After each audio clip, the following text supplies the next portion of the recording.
আল্লাহর ভয় যে আপনার ভেতরে আছে আপনি সেটা বুঝবেন কিভাবে? যখন আপনি দেখবেন আপনার সামনে মদের বোতল, কিসের বোতল? বা শরাবের বোতল বা হারাম কোনো খাবার আপনার বন্ধু খাচ্ছে, আপনার আত্মীয় স্বজন টাচ করছে, কিন্তু আপনি বলছেন না না না না না আমি না। আরে কেন? আমরা তো। তখন আপনি বলছেন না, কেউ দেখুক আর না দেখুক, আল্লাহ দেখছে। That is the real afraid. আপনার সামনে সুদের টাকা এসেছে, আপনি চাইলে লাখ লাখ টাকা কামাইতে পারেন, কেউ আপনাকে কিছু বলবে না, আপনি বলছেন না আমি নেব না। কেন? আল্লাহ দেখছে। ঘুষের টাকা আপনি নিচ্ছেন না, আল্লাহ দেখছে। আপনার একটা রিক্সাওয়ালার সাথে আপনার কারের সাথে লেগে গেল, আপনার দামি গাড়িতে একটু গুথা খাইলো, আপনি নেমে ওই রিক্সাওয়ালাকে একটা থাপ্পড় মারার ফুল অ্যাবিলিটি, ফুল স্ট্যামিনা, ফুল পাওয়ার, ফুল স্ট্রেংথ আপনার কাছে আছে, কিন্তু আপনি থাপ্পড়টা তুললেন, আবার বললেন না আল্লাহ দেখছে, আপনি মারলেন না। আপনার ঘরের দারোয়ানকে আপনি যে কোনো কারণে ধাক্কা মেরে বকা দেবেন, ঠিক সে সময় আপনি রাগকে কন্ট্রোল করে ফেললেন, আল্লাহ দেখছে। আপনি কোথাও খেতে গেলেন, খেতে গিয়ে আপনার সামনে খাবার মাটিতে পড়ে গেল, আপনি লজ্জায় তুলতেছেন না, আল্লাহর রিজিক, কিন্তু যখন আপনি তুলতেছেন চারপাশে সবাই মনে করতেছে কিরে ভাই ও খাবার মাটি থেকে নিচ্ছে কেন? আপনি বলছেন দুনিয়ার দরকার নাই, এই রিজিক আল্লাহর, আল্লাহ দেখছে। সর্বশেষ আপনি যখন নামাজে গেছেন, নামাজে যাওয়ার পরে যখন আপনি বুঝতে পারবেন, আপনি ফিল করবেন, প্র্যাকটিসটা বাইরে থেকে হয়ে আসতে হবে। মসজিদে যাওয়ার পরে বুঝবেন যে আপনার প্র্যাকটিস আপনাকে পারফেক্ট করে নিয়েছে। আপনি যখন খাবারে দাওয়ারে চলায় ফেরায় উঠায় বসায়, ইভেন আপনার সাথে যখন অ্যান্ড্রয়েড স্মার্টফোন, আপনার বাসায় ওয়াইফাই কানেকশন, আপনার আব্বা আম্মা তাদের বেডরুমে, আপনি আপনার রুমে, সারা রাত আপনি বেহায়াপনা দেখার মতো সুযোগ আছে, দরজা বন্ধ, জানালা বন্ধ, পৃথিবীর কেউ আপনাকে দেখছে না। ঠিক সেই সময় বদরের ময়দান, উহুদের ময়দান, খায়বর, খন্দক, কারবালার ময়দানের চেয়ে আরো ভয়ঙ্কর কঠিন ময়দান এই 5 ইঞ্চির ময়দান, যেখান থেকে আপনাকে নিজের চোখকে বাঁচিয়ে ফেরত আনতে হবে। আপনার সামনে বেহায়া, লজ্জা, টিকটক, ইউটিউব, ফেসবুক সব ওপেন, স্বাধীন, কিন্তু সেখান থেকে আপনি ব্যাক করছেন না না না, এই চোখ আল্লাহ আমাকে বেহায়া দেখার জন্য দেয় নাই, এ চোখ আল্লাহ আমাকে দিয়েছে কোরআনের পাতা দেখার জন্য, এ চোখ আল্লাহ আমাকে দিয়েছে কাবার গিলাপ দেখার জন্য, এই চোখ আমাকে আল্লাহ দিয়েছে বাবা মায়ের চেহারা দেখে দেখে জান্নাত নেওয়ার জন্য, এই চোখ আল্লাহ আমাকে দিয়েছে মদিনাতুল মুনাওয়ারা গিয়ে রাসূল আরবির রওজা দেখার জন্য, এই চোখ আল্লাহ আমাকে দিয়েছে কবরে গিয়ে নবীজিকে দেখার জন্য, এই চোখ আল্লাহ আমাকে দিয়েছে জান্নাতে গিয়ে আল্লাহকে দেখার জন্য। সৌদি আরবের এক ছেলেকে, অন্ধ ছেলে, মসজিদের ইমাম বলছেন তুমি চোখের জন্য দোয়া করো না আল্লাহর কাছে? সে বলছে না আমি চোখের জন্য দোয়া করি না। কেন? আমার চোখ দরকার নাই। কেন? কারণ আমার চোখ যে নাই, এটার অ্যাডভান্টেজ আমি কবরে গিয়ে নেব আল্লাহর কাছ থেকে। আমি আল্লাহকে বলবো আল্লাহ আমার তো চোখ ছিল না, সেটার কারণে হলো আমাকে আযাব একটু কম দাও। আরো জোরে বলেন না ভাই সুবহানাল্লাহ। আল্লাহর এই চোখ যে আল্লাহ দিয়েছেন, এই রহমতটা। আমার চারপাশে অনেকগুলো ক্যামেরা আছে, ক্যানন, সবগুলো ক্যানন, অনেক দামি ক্যামেরা, একটা 2 লাখ 2.5 লাখ টাকা দামের ক্যামেরা। এটা একটা বড় ক্যামেরা আছে। আপনি কি জানেন পৃথিবীর কোন কোম্পানি, ক্যানন বলেন, নিকন বলেন, সোনি বলেন, স্যামসাং বলেন, কেউ, ইভেন অ্যাপেল বলেন, কেউ সেই লেন্স বানাতে পারে নাই যে লেন্স আমার আল্লাহ এখানে বসিয়ে দিয়েছে। আমাদের ক্যামেরাগুলো যদি পারফেক্টলি খোলা বাঁধা করা না হয়, দায়িত্ব নিয়ে লেন্স খুলে মুছে কাপড় দিয়ে মুড়িয়ে ব্যাগে ঠিক মতো না রাখে, কালকে নষ্ট হয়ে যাবে। হ্যাঁ নষ্ট হয়ে গেছে, অ্যাভেলেবেল, একটু বেশ কম হয়ে গেছে, ক্যামেরা নষ্ট। কিন্তু আপনি ভাবেন তো, এই দুইটা দরজা কত হাজার বার খুলেছি আর বেঁধেছি। আপনার ঘরের দরজা যদি কোনো একটা মানুষ 3 বার খোলা বাঁধা করে, আপনি রেগে যাবেন। কথা বলেন না? আপনার ঘরের দুবাই থেকে আনা দরজা, সৌদি আরবের দরজা, মালয়েশিয়ার দরজা, কোন একটা প্রতিবেশী এসে 4 বার যদি টানাটানি করে, আপনি রেগে যাবেন, আপনার বিরক্ত লাগবে, কিরে তুই দরজা শেষ করে ফেলবি নাকি? আর আমার আল্লাহর দেওয়া দুটা চোখের দরজাগুলো কেউ 60 বছর ধরে হাজার হাজার বার খুলেছে, কেউ লক্ষ লক্ষ বার খোলা বাঁধা করেছে, কিন্তু একবারের জন্য এই দরজা কবজাগুলো জং ধরে নাই। আপনার ক্যামেরা ওপেন করার পরে এই ক্যামেরাকে সুন্দর করে জুম ইন জুম আউট অনেক কিছু করতে হয়। আর আপনি ফজরের ঘুম থেকে ওঠার সাথে সাথে চোখ খুলেছেন, সাথে সাথে আকাশের চাঁদ দেখতেছেন, তারা দেখতেছেন, আসমান দেখতেছেন, আপনি সরাসরি, কোনো জুম করতে হয় নাই। আপনি একটা চোখের নিয়ামতের ঋণ কিয়ামত পর্যন্ত যদি আপনি সিজদায় পড়ে থাকেন, আল্লাহর দেওয়া একটা চোখের ঋণ কোনোদিন শোধ করতে পারবেন না। আপনি খবর নিয়ে দেখেন পারেন কিনা।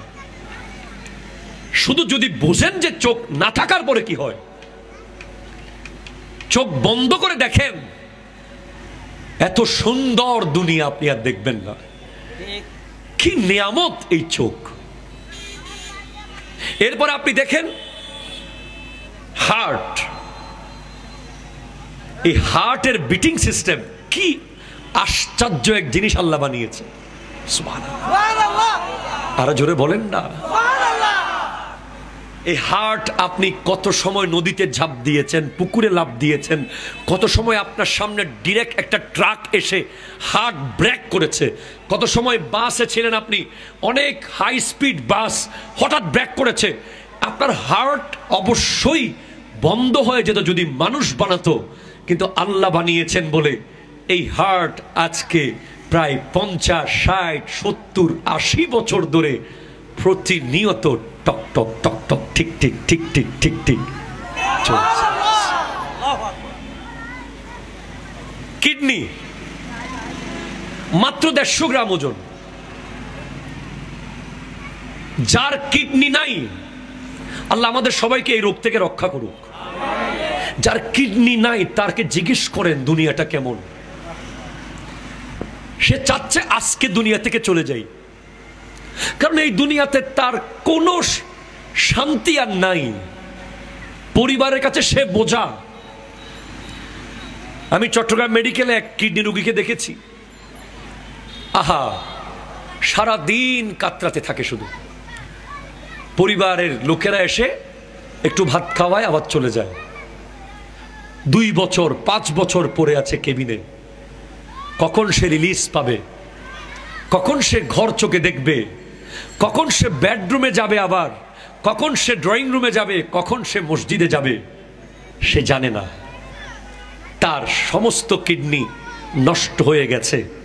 প্রতি সপ্তাহে 2 বার রক্ত বের করে আবার ঢুকাতে হয়। কোথায় এত রক্ত পাওয়া যাবে? কে এত রক্ত দেবে? এত টাকা, এত কষ্ট। আপনি আল্লাহর এই ঋণ কিভাবে শোধ করবেন? তো এখন আপনার করণীয় কি? আল্লাহ যখন আপনাকে আর আমাকে বানাচ্ছিল, ফেরেশতারা ডিরেক্ট নিষেধ করে দিয়েছে, আল্লাহ বানায়েন না। আল্লাহ বলছেন, ইন্নী জাইলুন ফিল আরদি খলিফা, আমি পৃথিবীতে আমার প্রতিনিধি বানাবো। ফেরেশতারা বলছেন, না না না, দরকার নাই। আতাজআলু ফিহা মান ইউফসিদু ফিহা ওয়া ইয়াসফিকু দিমা, আপনি তাদেরকে বানাবেন যারা সেখানে ফাসাদ করবে, রক্তপাত করবে, ফিতনা করবে। নাহনু নুসাব্বিহু বিহামদিকা ওয়া নুকাদ্দিসু লাক, আমরা ফেরেশতারা এনাফ আপনার প্রশংসা করার জন্য, আপনার বরত্বের কথা বলার জন্য আমরা আছি, দরকার নাই এদের। আল্লাহ কি বলেছেন? আল্লাহ বলেছেন ইন্নী আ'লামু মা লা তা'লামুন। এই ফেরেশতারা আমি যা জানি তোমরা তা জানো না। আপনি একটু ভাবেন না কথাটা প্লিজ। দুনিয়ার কোর্টে যদি আপনার পক্ষে একটা ওকিল দাঁড়ায়, আপনি তার জন্য গোটা বাড়ি বিক্রি করে দিয়ে দিবেন, ঠিক কিনা বলেন? আপনার মামলার পক্ষে একজন উকিল যদি দুনিয়ার কোর্টে দাঁড়িয়ে যায়, আপনি তাকে বলবেন যত টাকা লাগবে লাগুক, আমার ছেলেকে তুমি নির্দোষ প্রমাণ করো, মামলা থেকে খালাস করো। দুনিয়ার আগ্রাবাদের মোড়ে যদি আপনি একটা বিপদে পড়েন, আপনার পক্ষে যদি একটা মানুষ দাঁড়িয়ে যায়, আপনি পারবেন না যে তাকে কি খাওয়াবেন, কি দিবেন, কি করবেন। আর সমস্ত ফেরেশতাদের বিরুদ্ধে গিয়ে আপনার আমার রব আমাদের পক্ষে দাঁড়িয়ে বলেছিলেন না না না, তোমরা জানো না, তারা ফাসাদ করবে না, তারা ফিতনা করবে না, তারা অন্যায় করবে না, আমি যা জানি তোমরা তা জানো না। এজন্য যখন কোনো মানুষ রাতের 2টা বাজে উঠে যায় তাহাজ্জুদ পড়তে, দুনিয়ার সবাই তো ঘুম, তখন আল্লাহ দেখায়, দেখো তোমরা বলেছিলে রক্তপাত করবে, আর সে গভীর রাতে উঠে আমি আল্লাহকে সিজদা করছে। যখন মাহে রমজান আসে, আপনার সামনে ইফতারি, ফুল ক্ষমতা আপনার আছে খাওয়ার, কেউ আপনাকে কিছু বলতে পারবে না, খাবারের মালিক আপনি, ঘর আপনার, কিন্তু আপনি বারবার যখন বলেন আজান দিছে, যখন বারবার আপনি ঘড়ির দিকে তাকান, টাইম হয়েছে না আরো 1 মিনিট বাকি, হয়েছে না আরো আধা মিনিট বাকি, হয়েছে আরো 2 সেকেন্ড বাকি, তখন আল্লাহ বলে দেখো ফেরেশতারা চাইলে খেতে পারে, ফুল পাওয়ার তার আছে, আমি আল্লাহর ভয়ে সে খাচ্ছে না। এই জন্য রমজানের ফজিলত অনেক বেশি, একেবারে নিখুঁত আল্লাহর জন্য আমরা করি। এই জন্য আল্লাহ বলেছেন আস-সাওমু লি ওয়া আনা উজজা বিহি, রোজা আমার, আমি নিজেই রোজার প্রতিদান,